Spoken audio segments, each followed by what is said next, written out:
사도행전 11장 19절에서 26절까지의 말씀입니다. 신약 성경 206면이 되겠습니다. 그때 스데반의 일로 일어난 환난으로 말미암아 흩어진 자들이 베니게와 구브로와 안디옥까지 이르러 유대인에게만 말씀을 전하는데 그 중에 구브로와 구레네 몇 사람이 안디옥에 이르러 헬라인에게도 말하여 주 예수를 전파하니 주의 손이 그들과 함께 하시며 수많은 사람들이 믿고 주께 돌아오더라.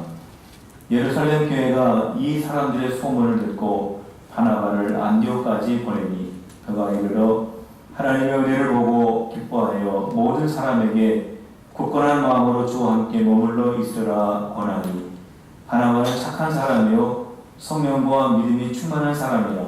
이에 큰 무리가 주께 더하여 지다라. 바나바가 사울을 찾으러 다소에 가서 만남에 안디옥에 데리고 와서 둘이 교회에 1년간 모여 있어 큰 무리를 가르쳤고 제자들이 안디옥에서 비로소 그리스도인이라 일컬음을 받게 되었더라. 아멘. 지금 추석 연휴를 우리가 앞두고 있습니다. 아마 금요일부터 추석 연휴를 지내고 있는 분들도 아마 계실 겁니다. 부모님을 방문하기 위해서 고향을 방문한 우리 성도님들도 계시고 또 특별히 오늘 예배에 참여한 분들도 많이 계시는데 이번 명절을 통해서 부모님들과 가족들과 정말로 좋은 그런 시간들을 보내시고 또 하나님께서 여러분들 그 모임 가운데 더 귀한 격려와 은혜를 부어주시기를 주님의 이름으로 축복합니다. 우리 지난 주간에 여러분들도 텔레비전을 통해서 다 보셨지만 역사적인 우리나라의 그런 사건이 있었죠. 남과북의 정상들이 만나서 이 한반도의 평화를 함께 논의하고 또 합의문을 작성하는 그러한 주간이었습니다. 굉장히 의미 있는 그러한 사건이죠. 그 가운데 정말 그 정상이 백두산에 올라가서 거기에서 손을 잡고 있는 모습을 보면서 제 마음도 참 여러 가지 생각이 교차를 했습니다.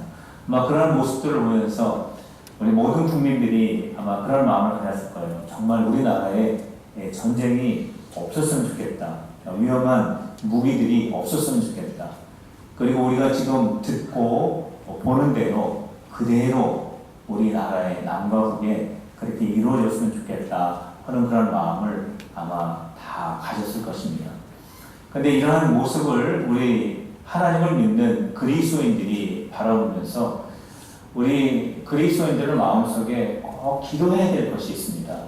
그것은 뭐냐면 정말로 우리가 뉴스를 통해서 보고 우리가 여러 통로를 통해서 우리가 읽고 들었던 이 평화라고 하는 이 평화가 남과 북의 어떠한 정치적인 어떠한 평화로서만 발전되는 것이 아니라 정말로 복음으로 말미암아서 북한 땅에 예수 그리스도의 십자가의 복음과 부활의 복음이 그 땅에 뿌려지고 거기서 새로운 주님의 역사들이 나타날 수 있기를 위해서 우리가 기도해야 됩니다. 북한 땅에 다시 영적 부흥의 역사가 일어나기를 우리 하나님께서 원하시기 때문입니다. 우리가 이런 말을 들으면 뭔가 좀 불가능한 이야기처럼 들릴 수 있습니다. 남과 북이 분단이 된 지가 70년이 아닙니까? 분단된 남과 북이 많은 시간을 거쳐오면서 여러 가지 것들이 많이 달라졌죠. 생활 습관도 달라지고 문화도 달라지고 우리 생각도 달라지고 이렇게 너무나 문화적으로 달라진 이러한 상황 속에서 어떠한 영적인 사역이 가능할 수 있을까라고 우리가 생각할 수 있는데 하나님께서 함께 하실 때 이 귀한 역사가 이루어질 줄로 믿으시기를 바랍니다. 우리 하나님께서 역사하실 때 우리 북한 땅에 꺼졌던 십자가의 불이 다시 켜지고 또 지하에 숨어서 신앙의 자유를 갖지 못했던 우리 믿음의 성도들이 신앙의 자유를 가지고 북한 땅을 활보하면서 성경책을 가슴에 품고 걸어다니는 그런 역사들이 일어나게 될 것입니다. 뿐만 아니라 북한 땅과 우리나라가 열방을 향해서 주의 복음을 증거하는 복음의 센터가 되는 그런 귀한 역사가 이루어질 것입니다. 하나님의 은혜가 함께 하실 때 하나님께서 이 역사를 이루어 가실 줄로 믿고 함께 기도하는 우리 성도님들이 다 되시기를 주님의 이름으로 축원합니다. 오늘 우리가 읽었던 이 사도행전 11장 말씀에 보면 정말로 초대교회 역사에 있어서도 불가능해 보일 수밖에 없는 그런 한 가지의 역사가 현실로 이루어지는 그런 모습이 오늘 11장에 기록이 되어 있는 것입니다. 그것은 바로 뭐냐면 안디옥이라고 하는 이 지역에서 복음이 전파되고, 안디옥은 이스라엘 땅은 아니죠. 이것은 이방인의 땅이죠. 이곳에 교회가 세워지고 이 교회가 이방인들을 위해서 선교하는 주도적인 역할을 하는 그러한 교회가 되었다라고 하는 이것은 정말로 놀라운 사실 가운데 하나인 것입니다. 오늘 사도행전 11장에 기록되어 있기 때문에 그런 일이 있었나 보다라고 우리가 생각이 되지만 이거는 정말 불가능한 일이거든요. 그런데 하나님께서 함께 하심으로 말미암아 이 역사가 현실로 이루어졌다라고 하는 것입니다. 오늘 말씀을 통해서 어떠한 일들이 있었는지 우리가 함께 찾아보려고 합니다. 안디옥 교회가 세워질 때 초대교회는 그렇게 평탄한 상황이 아니었죠. 우리가 사도행전 1장부터 지금까지 쭉 읽어오면서 초대교회는 많은 어려움이 있었습니다. 환난이 있었습니다. 우리가 생각하는 것 이상으로 많은 박해가 있었고 핍박이 있었습니다. 그 대표적인 것이 뭡니까? 스데반 집사님이 복음을 증거하다가 그 현장에서 죽게 되죠. 순교를 당하게 됩니다. 예수님의 복음을 증거하다가 돌에 맞았어요. 사람들이 던지는 돌에 맞아서 그 자리에서 피를 흘리고 죽게 됩니다. 이게 얼마나 초대교회 성도들에게 충격적인 일이었겠습니까? 그런데 이 일을 시작으로 해서 교회를 향한 박해는 더 심화되었습니다. 성도들이 그 박해를 이기지 못하고 그 교회를 다 떠나가게 되죠. 성경 말씀에 보면 제자들만 남고 모든 성도들이 다 떠났다고 했습니다. 그러니까 이 초대교회 상황은 너무나 힘들어지고 어려운 그러한 처지에 놓여 있을 수밖에 없는 그러한 상황이었습니다. 교회 밖에서 초대교회를 바라보고 있는 사람들이 아마 분명히 이러한 생각을 했을 것입니다. 저들이 믿었던 예수의 복음은 이제 시간이 지남에 따라서 사라지게 될 것이다. 스데반 집사가 순교를 당하고 성도들은 모두 다 흩어지고 이제 시간만 좀 지나면 저들이 믿었던 그 신앙은 온데간데 없어질 것이다 라고 모든 사람들이 그렇게 생각을 했습니다. 그런데 결과는 어떻게 되었습니까?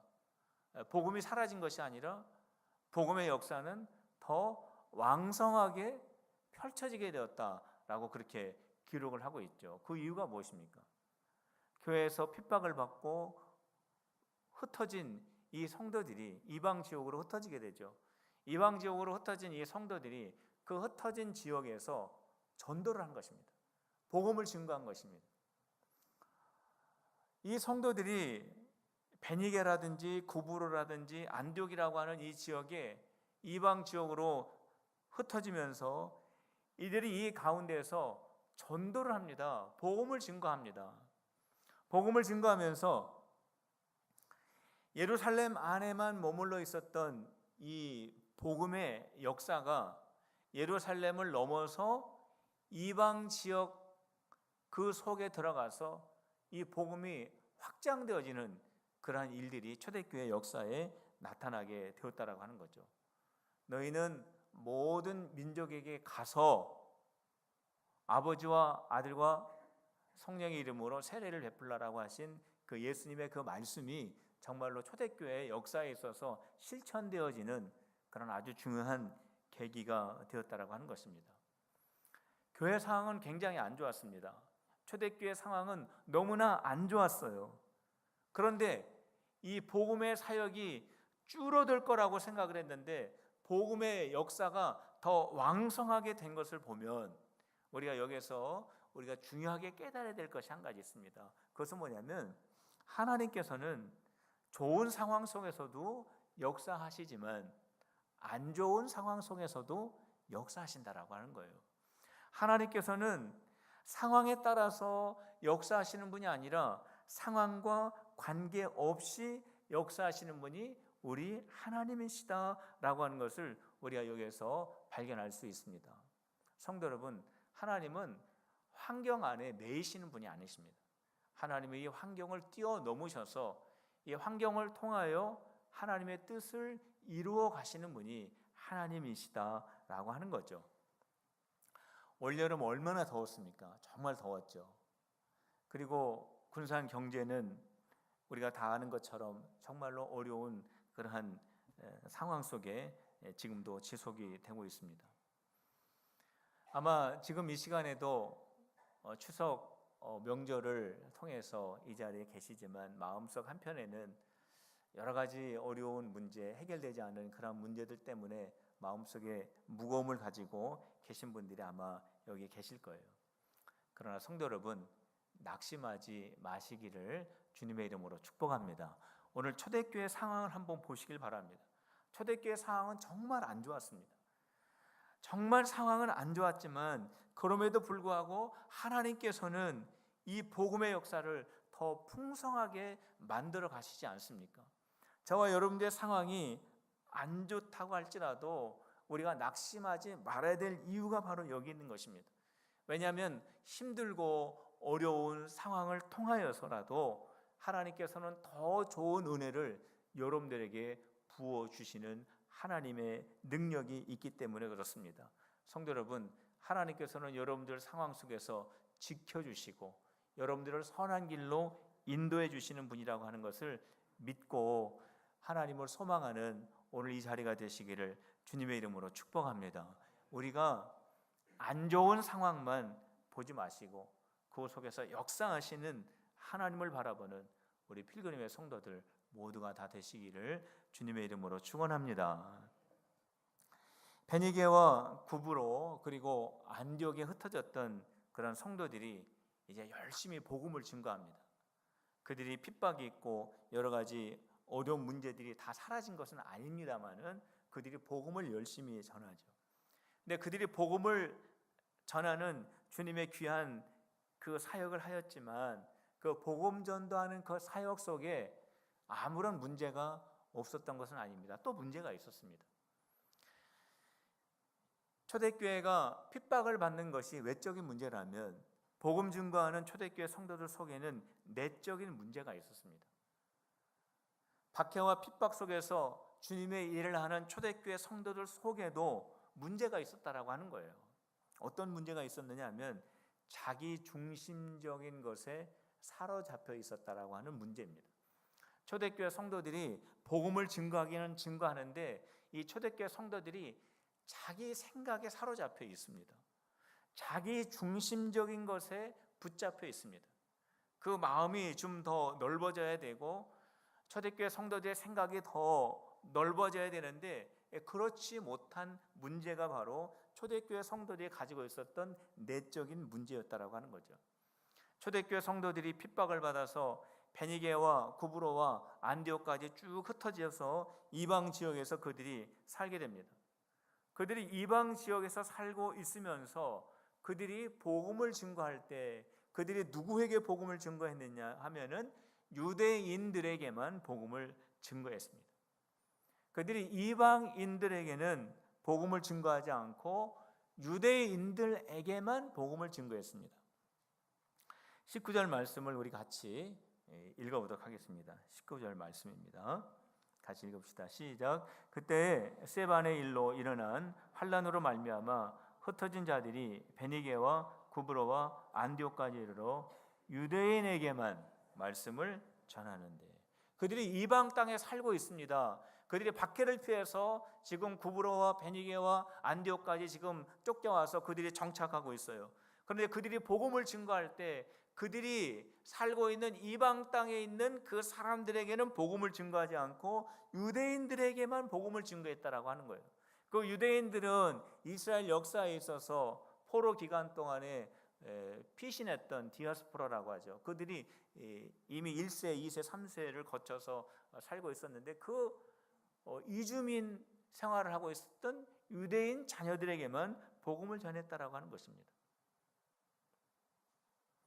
초대교회 성도들도 역시 유대인이고 이스라엘 사람들이죠. 그런데 그들의 마음속에는 예수 그리스도를 영접하고 주의 복음을 증거하는 그런 직분을 감당하면서도 불구하고 그들의 마음속에는 어떠한 마음이 있었냐면 하나님께서 이스라엘 백성들을 선택하시고 그들 하나님의 백성으로만 이스라엘 백성들을 지정하셨던 것처럼 예수 그리스도의 복음도 이방인에게는 관계가 없고 유대인에게만 해당이 된다라고 그들은 생각을 했다라고 하는 것입니다.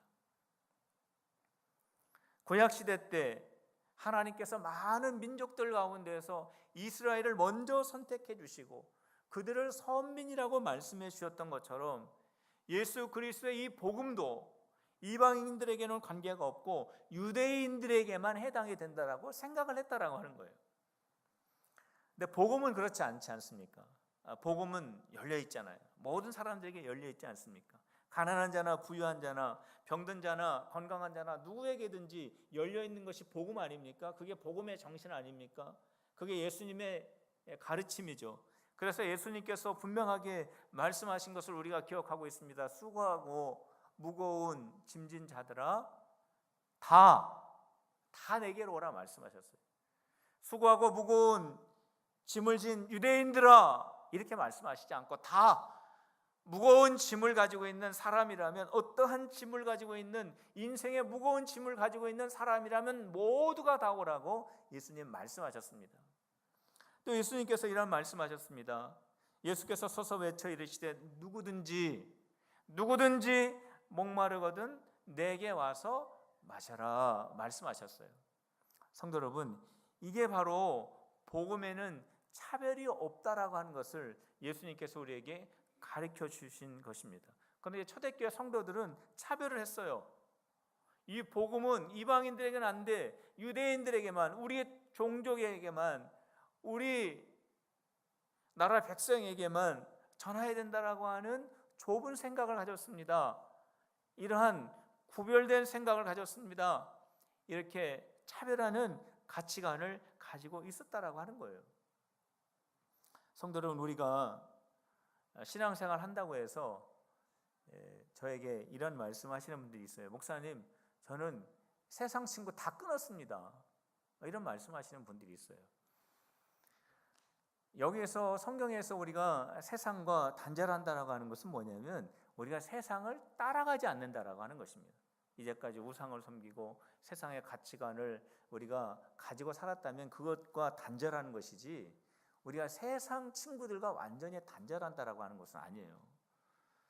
이것은 우리가 그러면 세상 친구들과 연결된다라고 하는 것은 뭐냐면 우리가 다시 따라가느냐 그게 아니라 우리가 세상 속으로 들어가서 우리가 다시 예수 그리스도의 복음을 증거하는 자가 되어야 한다라고 하는 뜻입니다.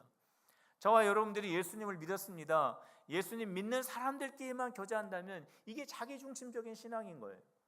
예수 믿는 사람들끼리만 은혜 받고 신앙생활하고 믿지 않는 가족들, 믿지 않는 친척들, 믿지 않는 세상 친구들과 다 끊어버린다면 이거는 세상 속에서 우리끼리만 지내는 아주 좁은 신앙생활을 한다라고 하는 것입니다.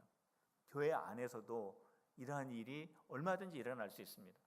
내 생각과 같은 사람들끼리만 교제한다면, 그리고 나와 생각이 다른 사람들과 교제권이 전혀 없다면 이것도 역시 자기중심적인 신앙생활에 갇혀있는 모습이라고 말할 수 있습니다. 이번 명절 기간에 우리 모두가 우리 가족들을 만나게 될 거예요.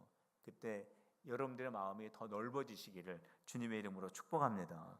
근데 다행히 초대교회 성도들이 자기 중심적인 생각에서 벗어나게 되었습니다. 조금씩 변화가 되었습니다. 이방인들을 포용하는 마음이 생기고 그들에게 복음을 증거하는 역사가 일어나게 되었다라고 하는 거죠. 우리 20절 말씀을 우리 같이 한번 읽어보겠습니다. 우리 20절입니다. 시작. 그 중에 구브로와 고레네 몇 사람이 안디옥에 이르러 헬라인에게도 말하여 주 예수를 전파하니. 그 중에 초대교회 성도들 가운데 마음이 넓어지면서 이스라엘 백성뿐만이 아니라 이방인들도 포용하면서 그들에게 복음을 증거해야 되겠다고 하는 이러한 영적인 흐름이 조금씩 생겨나기 시작하면서 복음이 이방인들에게 전파되고 그 수가 점점 많아졌다라고 오늘 성경에 기록하고 있었습니다. 이방인들은 예수 그리스도의 복음과 관련이 없다라고 생각했던 그 마음, 그 가치관, 그 생각, 그 태도가 바뀌었다라는 거예요. 그리고 이방인 지역에서 전혀 하나님과 관계가 없던, 예수님에 대해서 옛자도 들어보지 못했던 이방인들이 예수에게로 돌아오는 놀라운 역사들이 일어나게 되었는데 그 이유가 어디에 있었을까? 어떻게 굳어져 있었던 초대교회 성도들의 그 마음이 변화가 되고, 어떻게 그러한 마음을 가지고 있었던 사람들의 복음을 들었던 많은 이방인들이 다시 예수님에게 돌아올 수 있었을까? 그 이유가 21절에 기록이 되어 있는데, 그 이유는 주님의 손이 복음 증거하는 사람들과 함께 있었기 때문이었다라고 오늘 말씀하고 있습니다.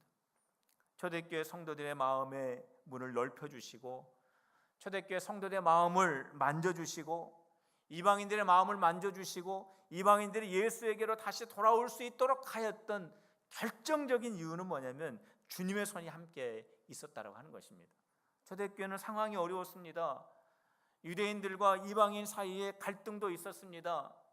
그러한 내면적 그러한 문제 가운데 있었을 때 그 문제가 해결되고 정말로 그 복음이 다시 왕성하게 될 수 있었던 그 결정적인 이유가 어디 있느냐? 주님의 손이 함께 있었기 때문이라는 거예요.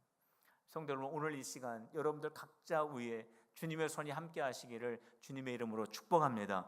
주님의 손이 함께 하실 때, 주님이 여러분들을 붙들어 주실 때, 여러분들의 내면적인 문제와 여러분들의 가정의 문제와 여러분들의 생업과 우리의 삶의 모든 문제들을 우리 주님께서 책임져 주시는 줄로 믿으시기를 바랍니다. 오늘 이 시간 예배하는 가운데 정말로 여러 가지 문제 때문에 복잡하고 힘들고 어려운 가운데 있다 할지라도 주님의 손을 꼭 보시기를 주님의 이름으로 축원합니다. 주님께서 은혜를 주실 것입니다.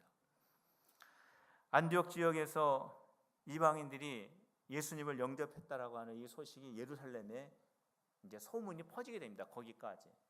근데 우리가 지금 이 사도행전을 읽으면서 뭐 안디옥 지역에 교회가 생겼나 보다 정도로 우리가 좀 이렇게 이해가 될 수가 있는데, 사실은 이거는 초대교회의 역사에서는 굉장히 엄청난 일입니다. 예루살렘 교회에 있어서 굉장히 이것은 충격적인 일이에요. 이것을 어떻게 비유할 수 있냐면 이렇게 비유할 수 있습니다. 지금 그 중동 지역에서도 우리나라에 일하기 위해서 노동자들이 많이 들어오게 되죠. 이슬람 국가에서도 많이 들어오게 되죠. 예를 들어서 오식도에 중동에서 온 근로자들이 한 100여 명 모여 있다고 한번 생각해 봅시다. 근데 그 100여 명이 예수님을 다 영접한 거예요. 그리고 그들이 예수님을 영접할 뿐만이 아니라 그들이 교회를 개척한 거예요. 필그림 교회라고. 그리고 그들이 무슨 일을 하게 되냐면 선교하겠다고 하면서 북한 선교를 그들이 하겠다고 앞장서는 것입니다. 이게 얼마나 놀라운 일입니까? 이슬람 국가의 근로자들이 한국 땅에 와서 그들이 예수 그리스도의 복음을 받아들이고 그들이 교회를 세워서 그들이 저 북한 땅에 복음을 증거하는 주도적인 역할을 하는 교회가 오식도에 세워졌는데, 그 교회가 이슬람권에 있는 사람들에 의해서 세워진 교회라고 한다면 이거는 굉장히 놀라운 일이죠. 바로 안디옥 교회에 세워진 교회가 바로 그러한 상황이라고 하는 것입니다. 그래서 예루살렘 교회에서 바나바를 파송하게 됩니다. 바나바가 가봤더니 정말 그 일이 이루어졌어요. 예루살렘 교회에서 도저히 생각할 수 없는, 상상할 수 없는, 기대할 수 없는 일이 일어나게 된 겁니다. 핍박을 받아서 쫓겨나갔던 그 초대교회 성도들이 그 지역에서 복음을 증거했는데 거기서 교회가 세워지고 거기서 하나님의 놀라운 역사들이 펼쳐지는 것을 볼 때 정말 이것은 주님의 은혜로밖에 설명이 안 된다라고 23절에 말씀을 하고 있습니다. 그런데 오늘 이 바나바가 안디옥 교회에 도착한 이후 나타났던 역사가 있습니다. 그것은 뭐냐면 안디옥 교회에 더 많은 사람들이, 더 많은 이방인들이 예수 그리스도를 믿기 위해서 몰려들었다라고 하는 거예요. 자, 어떤 이유 때문에 안디옥 교회에 바나바가 방문을 하였을 때 더 많은 사람들이 그 안으로 몰려 들어왔을까? 그 이유가 24절에 기록이 되어 있는데 이렇게 기록이 되어 있습니다. 바나바는 착한 사람이요 성령과 믿음이 충만한 사람이었기에 더 많은 사람들이 몰려오게 되었다. 예수 그리스도를 영접하게 되었다라고 기록을 하고 있죠. 안디옥 지역에서 이방인들이 예수 그리스도를 영접하고 그 지역에서 안디옥 교회가 세워지면서 복음의 역사가 왕성하게 일어나게 된 것은 주님의 손이 함께 하셨기 때문이라고 말씀하셨습니다. 성도 여러분, 주님의 손이 함께 하신다라고 했을 때 이 주님의 손이 공중에서 갑자기 나타났을까요? 하나님의 손 같은 것이 갑자기 허공에 나타나서 믿지 않는 자들을 붙들어서 교회로 끌고 갔을까요? 아니면 복음 증거하는 그러한 초대교회 성도들 앞에 하나님의 손 같은 것이 나타나서 막 글씨를 쓰고 막 어떠한 기적의 현상을 보였을까요? 그게 아니라고 하는 것입니다. 하나님의 손이 나타나는데 그 손은 바로 사람을 통해서 역사하셨다라고 하는 것입니다.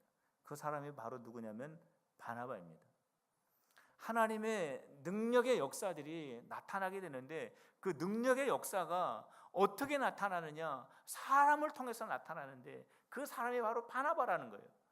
그 바나바는 그럼 어떠한 사람이냐? 바나바는 그냥 일반적인 사람이냐? 그게 아니에요. 오늘 24절에 기록하고 있지 않습니까? 바나바는 착한 사람이었다라고 하는 거예요. 예수님께서 씨 뿌리는 비유에서 착한 마음은요, 옥토밭을 가진 사람의 마음입니다. 하나님의 말씀을 듣고 열매 맺는 사람의 마음이 착한 마음이에요. 바나바는 성령과 믿음이 충만한 사람이었다라고 말하고 있습니다. 바로 이 사람, 바로 이 사람을 통하여 하나님의 손이 나타나고 하나님의 손의 역사가 바로 이 바나바를 통해서 나타나게 되었다라고 하는 것입니다. 성도 여러분, 우리 교회가 많은 영혼들을 감당하는 그런 교회가 되기 위해서 제일 중요한 게 뭘까요?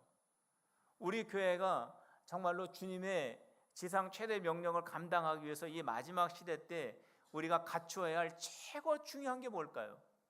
최고 중요한 게 좋은 프로그램일까요? 좋은 프로그램 중요합니다만 가장 중요한 것은 아닙니다.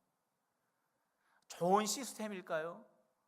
이것도 중요한 것이지만 가장 중요한 것은 아닙니다. 좋은 어떠한 건물일까요? 이것도 중요하지만 가장 중요한 것은 아닙니다. 이 마지막 시대 때 주님께서 우리에게 명령하신 귀한 복음의 사역을 감당하기 위해서 우리 교회가 가장 먼저 준비해야 될 것이 있는데 그게 바로 뭐냐면 주님의 손이 함께하는 사람인 것입니다. 저는 오늘 이 시간 여러분들 안에 주님의 손이 함께 하시기를 주님의 이름으로 축복합니다. 바나바와 같이 하나님의 손이 여러분들을 붙잡으시고 여러분들의 삶이 하나님의 손에 붙잡혀서 주님의 귀한 일에 쓰임받는 우리 필그림의 성도들 모두가 되시기를 주님의 이름으로 축원합니다. 이 바나바는 안디옥 교회에 있어서 굉장히 중요한 인물인 이유가 또 있습니다. 그 이유가 바로 뭐냐면 이 바나바를 통해서 안디옥 교회에 있는 성도들이 그리스도인이라고 불려지게 되었다라고 하는 거예요.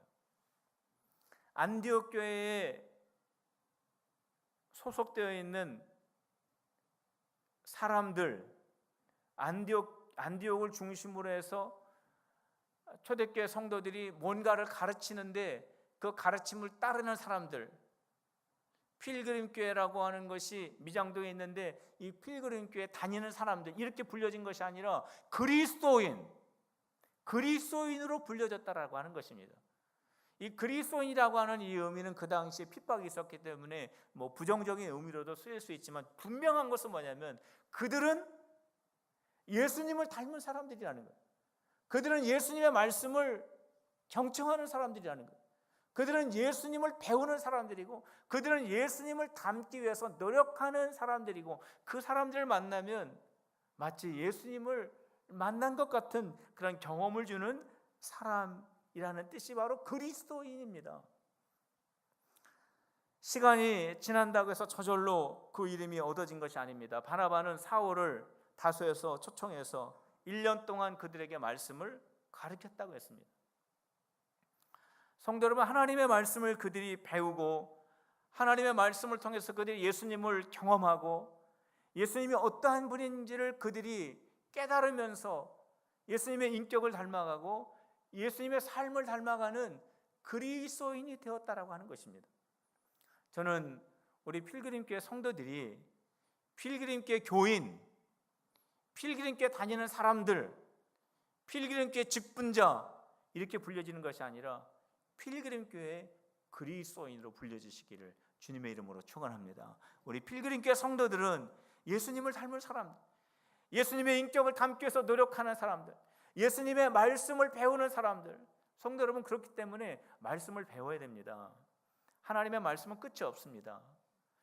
우리가 정말로 주님 앞에 서는 날까지 주님의 말씀을 배울 수 있는 기회가 있으면 열심히 배우셔야 됩니다. 묵상도 배우셔야 되고 신약 성경에 대해서도 배우셔야 되고 1:1에 대해서도 배우셔야 되고 제자반에 있어서 배우셔야 되고 계속 배우셔야 돼요.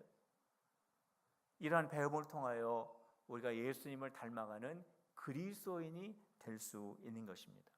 성도 여러분, 이 시간 주님의 설교 말씀을 들을 때 귀를 활짝 여시고 주님의 음성으로 들으시고 여러분의 마음속에 하나님의 말씀을 깊이 있게 한번 생각해 보시고 그리고 기회가 있을 때마다 늘 말씀을 가까이 해서 예수님을 닮아가는 우리 성도들이 다 되시기를 주님의 이름으로 축원합니다. 성도 여러분, 왜 하나님께서 어려운 상황이 있는데 그 어려운 상황을 주님께서 주장하셔서 그 속에서 하나님의 일을 이루실까요? 성도 여러분, 왜 주님께서 주님의 손을 착하고 믿음과 성령에 충만한 사람을 붙들어 주실까요? 왜 주님께서는 바나바와 같은 사람을 세우기를 원하실까요? 그 이유가 있다면 바로 여러분들 한 사람 한 사람을 그리스도인으로 세우기 위한 것입니다. 우리 필그림교회가 바로 그리스도인으로 불려주시기를 주님의 이름으로 축복합니다. 네, 기도하겠습니다. 하나님 아버지, 저희들의 여러 가지 상황 속에서 주님의 뜻을 이루어 가시는 하나님을 소망합니다. 저희들의 눈이 주님의 손을 보기를 원합니다. 치료의 손, 회복의 손, 보호의 손, 인도하시는 주님의 그 능력의 손을 보기를 원합니다. 하나님 아버지, 저희들 모두가 예수님을 닮은 그리스도인 되게 하여 주시옵소서. 예수님의 이름으로 간절히 기도하옵나이다. 아멘. 오늘 이 시간 우리 다 일어나셔서